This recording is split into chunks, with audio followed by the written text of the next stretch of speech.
বাংলাদেশের বিখ্যাত বক্তা তারেক মনোয়ার তার ৯০ সালের ইংলিশ প্রিমিয়ার লিগ খেলা, অক্সফোর্ডে শিক্ষকতা করা এবং তিনি হেলিকপ্টারে চড়েন না, রকেটে চড়েন, ডোনাল্ড ট্রাম্প দাওয়াত দেন, তিনি সেখানে যান না।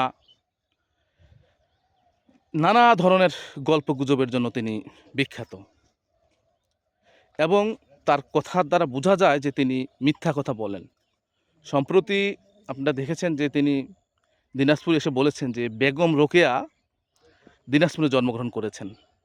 এবং আরও লেটেস্ট একটা তার নিউজ দেখলাম, আরও তার একটা বক্তব্য শুনলাম যেখানে তিনি বলেছেন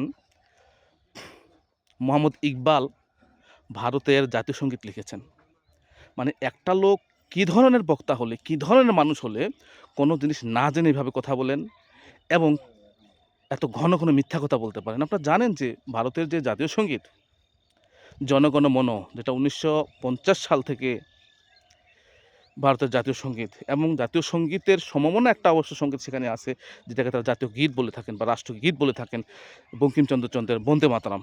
কিন্তু কোনো কালেই মোহাম্মদ ইকবালের তিনি যেটা বলেছিলেন সারে জাহানে কী জানি একটা তিনি বলেছেন, আমি অ্যাকচুয়ালি হিন্দি বা উর্দু বুঝতে পারি না বলে সেই গানটা বলতে পারছি না, সেটা নাকি ভারতের জাতীয় সঙ্গীত এবং সেটা নাকি নরেন্দ্র মোদী চেঞ্জ করেছে। এই ধরনের মিথ্যাচার নরেন্দ্র মোদী ব্যক্তির দ্বারা, আল্লামা দুঃখিত তারেক মনোয়ারের দ্বারাই সম্ভব এবং তিনি এটা প্রতিনিয়ত করে যাচ্ছেন এবং জনগণও তাকে দাওয়াত দিয়ে এনে মিথ্যা শুনতে খুব ভালোভাবে আগ্রহ প্রকাশ করছে।